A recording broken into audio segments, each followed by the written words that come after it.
নমস্কার, দশম শ্রেণীর ছাত্রছাত্রীদের স্বাগত জানাই। আমি আগের ভিডিওতে তোমাদের একটা প্রবন্ধ নিয়ে আলোচনা করেছিলাম, যেটা যে করোনার আবহে শিক্ষা। ঠিক আছে, এরপরে দ্বিতীয় যে আমি তোমাদের যে প্রবন্ধটা দিচ্ছি সেটা হচ্ছে কি করোনা মহামারী ও বিশ্ব।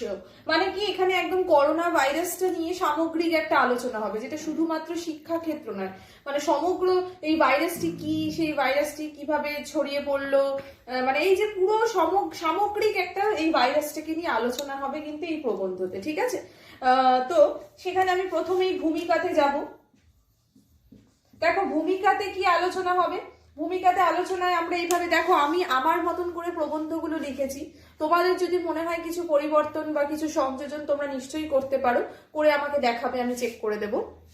আমি এখানে কি দিয়েছি যে দেখো পৃথিবী ধীরে ধীরে পৃথিবীতে মানে বৈজ্ঞানিক যে সমস্ত উন্নতি বা প্রযুক্তির উন্নতি এখন আমরা শিখরে পৌঁছেছে, নানান রকম ভাবে আমরা মানে সভ্যতার অগ্রগতি একটা মানে বিপুল গতিতে আর কি এগিয়ে চলেছে, তাই তো।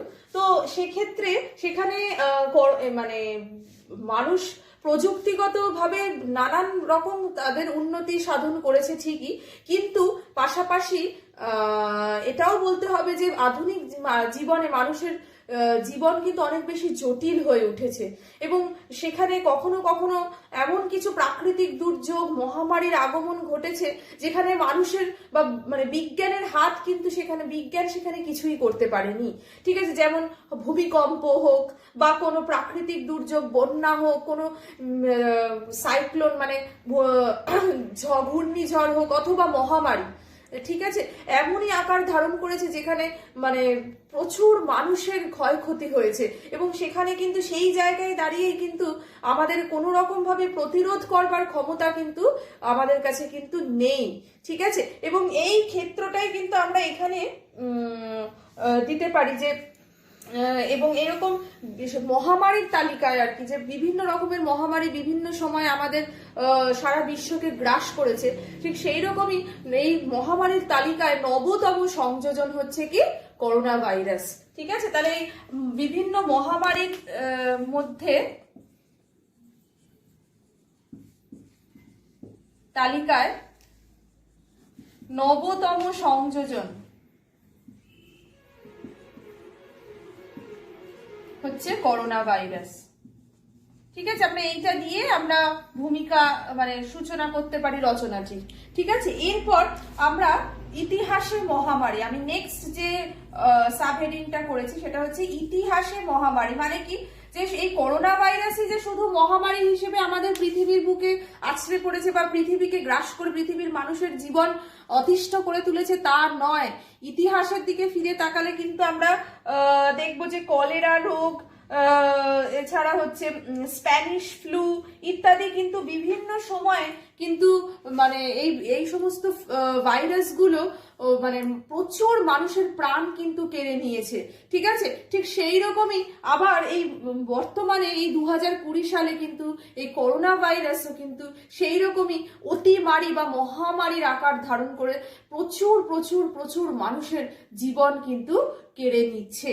সেটা কিন্তু আমরা এই ইতিহাসে মহামারী মানে কি যে মানে যে কোনো রোগ, ঠিক আছে, বিশ্বজুড়ে যখন কোনো মহামারীর সৃষ্টি হয় তা অত্যন্ত বেদনাদায়ক এবং প্রচুর মানুষের মৃত্যু ঘটায়, এবং শুধু মানুষের মৃত্যু ঘটায় তা না, এর প্রভাব দীর্ঘমেয়াদী। অর্থাৎ এই যে মহামারীর যারা আর কি মহামারী থেকে যারা সেরে উঠছেন তারাও যে একেবারে সুস্থ হয়ে উঠছেন তাও কিন্তু নয়, এর প্রভাব কিন্তু সুদূর প্রসারী।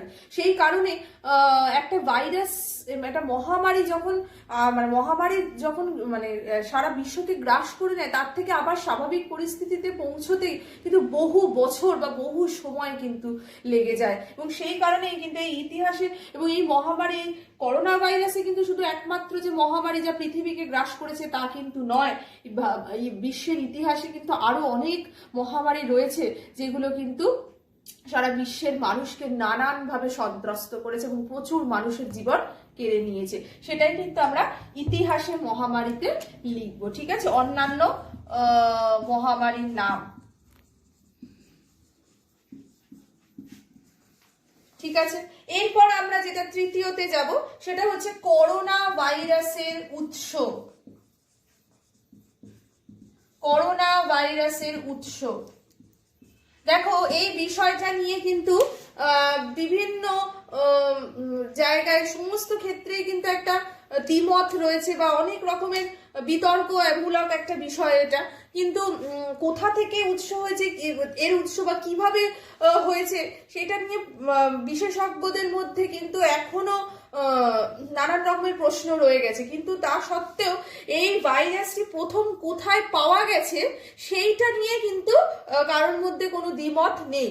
এটা হচ্ছে আমরা জানি যে চীনের উহান শহরে কিন্তু আমরা প্রথম একটা মাছের বাজার থেকে এই ভাইরাসের কিন্তু প্রথম উৎস, এবং সেখান থেকেই মাংসের বাজার থেকে, সেখান থেকেই কিন্তু এই ভাইরাসটি একজন মানুষের থেকে আরেকজন মানুষের মধ্যে ছড়িয়ে পড়ে এবং ধীরে ধীরে ধীরে ধীরে সেটা সারা বিশ্বকে কিন্তু গ্রাস করে নেয়। ঠিক আছে, এটাই হচ্ছে কিন্তু করোনা ভাইরাসের উৎস, এবং সেটাই কিন্তু আমরা এইভাবে লিখবো যে আস্তে আস্তে মানুষের থেকে মানুষের এটা ছড়িয়ে পড়তে পড়তে পড়তে পড়তে এটা আস্তে আস্তে কি হয়েছে, যখন মানে লাগাম ছাড়া সংক্রমণ যখন শুরু হয়েছে তখনই কিন্তু এটা একটা মহামারীর আকার ধারণ করেছে। মহামারী ব্যাপারটা কি? মহামারী হচ্ছে কি, যখন একটা রোগ মানে এক মানুষের থেকে আরেকজন মানুষের মধ্যে খুব দ্রুত ছড়িয়ে পড়ে এবং এই মানে এই রোগ প্রচুর মানুষের প্রাণ যখন কেড়ে নেয় তখনই কিন্তু সেই রোগটি মহামারীর আকার ধারণ করে। এবং করোনা ভাইরাসও কিন্তু এইভাবেই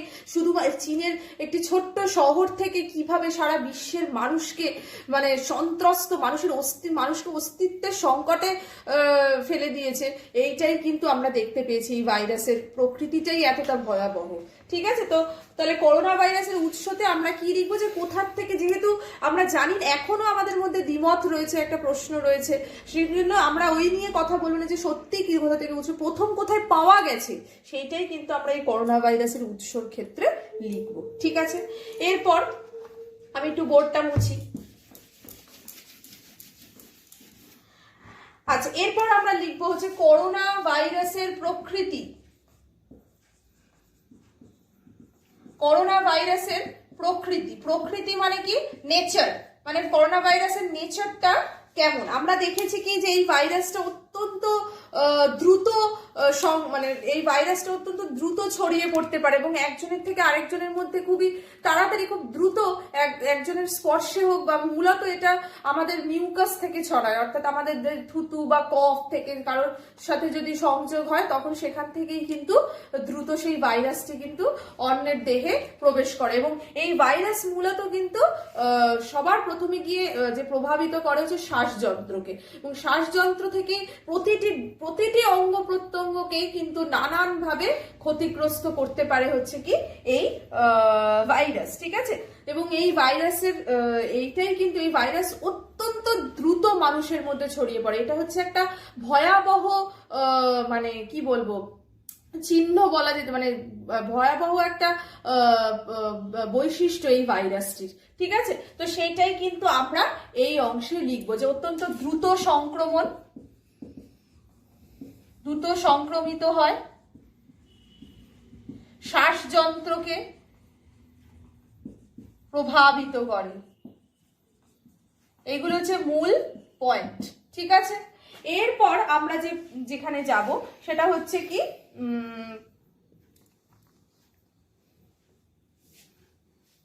এর প্রতিরোধমূলক ব্যবস্থা। ঠিক আছে, প্রতিরোধমূলক ব্যবস্থা মানে কি, একে কিভাবে আমরা প্রতিরোধ করতে পারি, এর জন্য প্রতিরোধমূলক কি ব্যবস্থা। আমরা জানি যে এই ভাইরাসকে প্রতিরোধ করবার জন্য যেহেতু যে কোনো মহামারীকে স্তব্ধ করতে গেলে টিকাকরণ হচ্ছে তার একমাত্র, মানে নির্মূল করার জন্য টিকা হচ্ছে একমাত্র পথ। কিন্তু একটা টিকা বের করা খুব সহজ ব্যাপার নয়, তাই যতদিন না টিকার আবিষ্কার হচ্ছে ততদিন এই মূল প্রতিরোধ ব্যবস্থা কি, সামাজিক দূরত্ব, অর্থাৎ একজনের থেকে আরেকজনের দূরত্ব বজায় রাখা। এবং এর কারণেই আমরা জানি কি যে মার্চ মাস থেকে দীর্ঘ একটা লকডাউন করা হয়েছিল আমাদের, শুধু আমাদের দেশে তো মার্চ মাস থেকে, সারা বিশ্বে কিন্তু, বিশ্বের ইটালি, জার্মানি, ফ্রান্স এই সমস্ত দেশগুলি আরো আগে সংক্রমণ শুরু হওয়ার কারণে আরো অনেক আগে থেকে এই সমস্ত দেশগুলিতে কিন্তু লকডাউনের সূচনা হয়।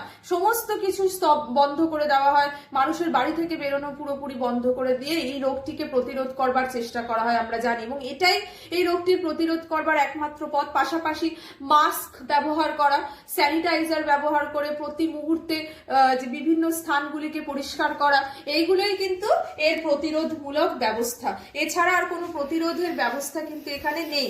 এছাড়াও কিছু ওষুধ রয়েছে যেগুলো কিন্তু এই রোগটিকে সম্পূর্ণ রকমের কমিয়ে দিতে কিন্তু পারে না। একমাত্র এর প্রতিরোধ ব্যবস্থা হচ্ছে কি সামাজিক দূরত্ব বজায় রাখা। ঠিক আছে, তো আমরা সেখানে প্রতিরোধ ব্যবস্থার ক্ষেত্রে কিন্তু এই সমস্ত পয়েন্টস গুলো আমরা দেব। এরপর দেখো বিশ্বব্যাপী করোনার প্রভাব, এটা খুব গুরুত্বপূর্ণ একটা পয়েন্ট। বিশ্বব্যাপী করোনার প্রভাব মানে এই পয়েন্টটাকে একটুখানি ইলাবোরেট করে লিখতে হবে, একটু বড় করে লিখতে হবে। কি যে বিশ্বব্যাপী করোনার প্রভাব মানে সারা বিশ্বে এই করোনার প্রভাব কতখানি।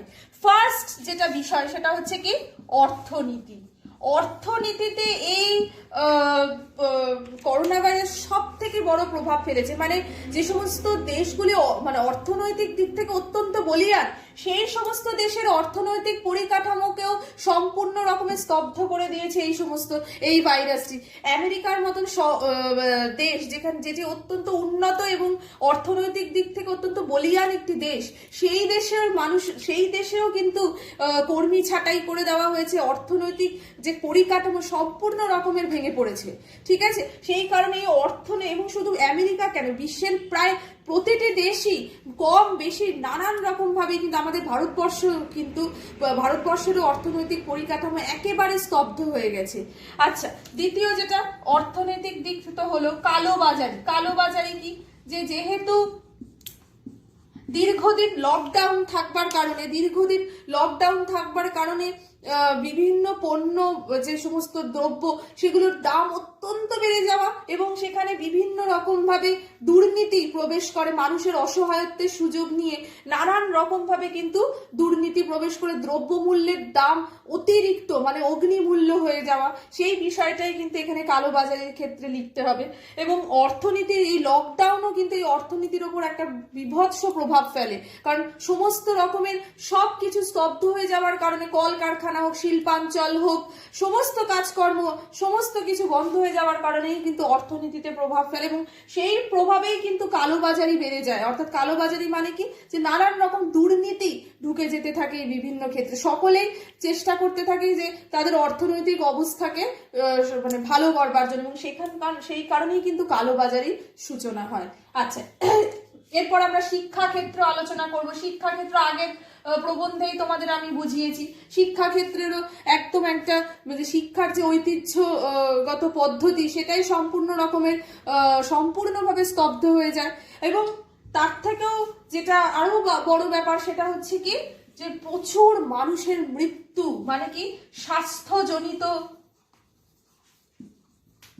ক্ষয়।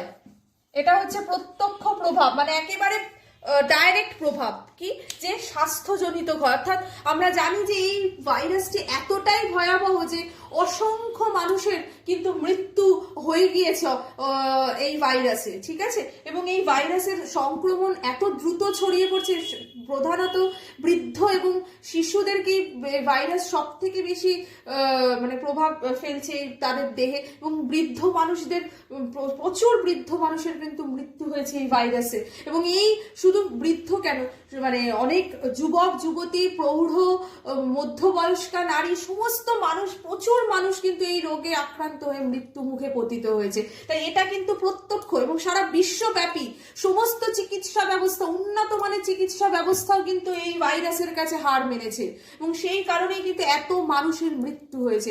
এটা হচ্ছে কি এই বিশ্বের মানে বিশ্বব্যাপী করোনা প্রভাবের প্রত্যক্ষ প্রভাব। আর পরোক্ষ প্রভাবের ক্ষেত্রে আমরা এই সমস্ত পয়েন্টস গুলো কিন্তু আলোচনা করতে পারি। ঠিক আছে, এরপর লাস্ট যেটা সেটা হচ্ছে উপসংহার। উপসংহারে কি লিখতে পারি? উপসংহারে আমরা লিখতে পারি কি যে বর্তমানে আমাদের এখন কি করণীয়। দেখো পরিস্থিতি তো পরিস্থিতির সঙ্গে আমাদেরকে কি করতে হবে, মানিয়ে চলতে হবে, কিন্তু আমাদের কোনো কিছু তো স্তব্ধ হয়ে গেলে চলবে না, সবকিছুকেই সচল রাখতে হবে। তাই কি লিখতে হবে যে আমরা এখানে লিখতে পারি যে যেহেতু টিকাকরণ এখনো হয়নি, তাই এই বর্তমান পরিস্থিতিতে সাবধানতা অবলম্বন করে সচেতন হয়ে কিন্তু আমাদেরকে আবার স্বাভাবিক জীবনের পথে একটু একটু করে এগিয়ে চলতে হবে, কিন্তু সাবধানতা অবলম্বন করে কিন্তু, এবং সামাজিক দূরত্ব বিধি আমাদেরকে কিন্তু মেনে চলতেই হবে। এবং সারা বিশ্বের যে আমরা দেখেছি বিশ্বের ইতিহাসে এরকম মহামারীর সৃষ্টি হয়েছে, তারপরে কিন্তু আস্তে আস্তে সেই মহামারী এই পৃথিবী থেকে লুপ্ত হয়ে গেছে, এবং আমরাও আশা রাখবো এবং চেষ্টা চালিয়ে যাব যাতে এই ভাইরাস আমাদের পৃথিবী থেকে চিরতরে কিন্তু বিলীন হয়ে যেতে পারে। এটা দিয়ে আমরা কিন্তু আমাদের এই রচনাটি সমাপ্তি ঘটাবো। ঠিক আছে, তো আমি তোমাদের পিডিএফ অ্যাড করে দিয়ে দেবো এই ভিডিওর সঙ্গে, তোমরা দেখবে এবং সেটা খাতায় লিখবে। তোমাদের যদি কিছু সংযোজন বিয়োজন মনে হয়, তোমরা কিছু এক্সট্রা পয়েন্টস অ্যাড করতে চাও, নিশ্চয়ই অবশ্যই পারবে, তো সেটা আমাকে কিন্তু দেখাবে। ঠিক আছে, লিখে। ঠিক আছে।